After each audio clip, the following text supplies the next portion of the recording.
দাবির মধ্যে 1 নম্বর দাবিটি হচ্ছে ফ্যাসিবাদী কাঠামোকে ব্যবহার করে যেসব হত্যাকাণ্ড ঘটানো হয়েছে সেগুলোর দ্রুত বিচার নিশ্চিত করতে বিশেষ ট্রাইব্যুনাল গঠন করতে হবে।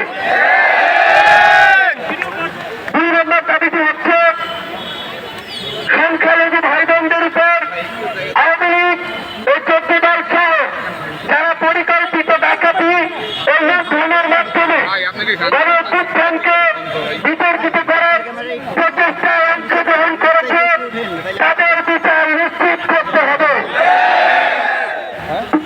3 এবং 4 নং দাবিটি উত্থাপন করবেন বৈষম্য বিরোধী ছাত্র আন্দোলনের অন্যতম সমন্বয়ক হাসনাত আব্দুল্লাহ।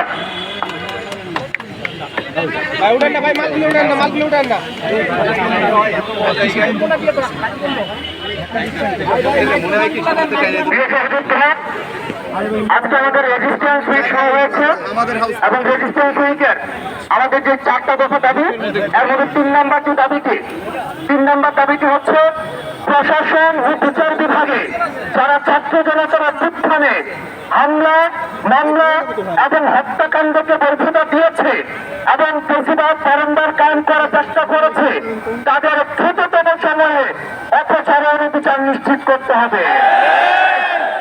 আমরা কিন্তু এখানে প্রশাসন এবং বিচার বিভাগকে ইনক্লুড করেছি, অর্থাৎ প্রশাসনের যে কোনো পর্যায়ে সেই ইনক্লুসিভের জায়গা থেকে আগের ফ্যাসিস্ট সরকারের যারা পূর্বাধিকার ছিল, যেসব সচিব ছিল, সেসব আমলা ছিল, তাদেরকে পদত্যাগের মধ্য দিয়ে পদচ্যুতের মধ্য দিয়ে আমরা সেটির দৃশ্যমান পদক্ষেপ দেখতে চাই।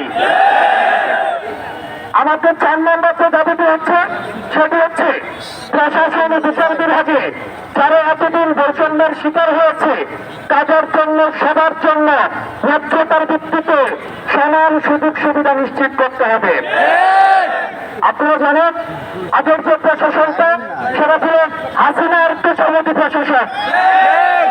এই প্রশাসনের যত ধরনের সরকারের সংস্থা রয়েছে সবগুলোকে এককেজি করে দিয়ে শুধুমাত্র গণভবন থেকে বাংলাদেশ চালু করা হতো।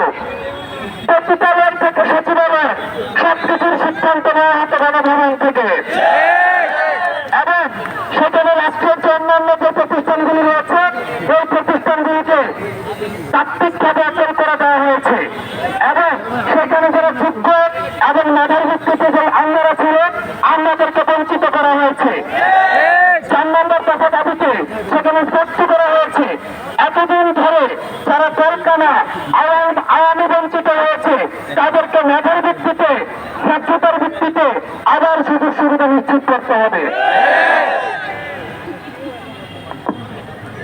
ধন্যবাদ।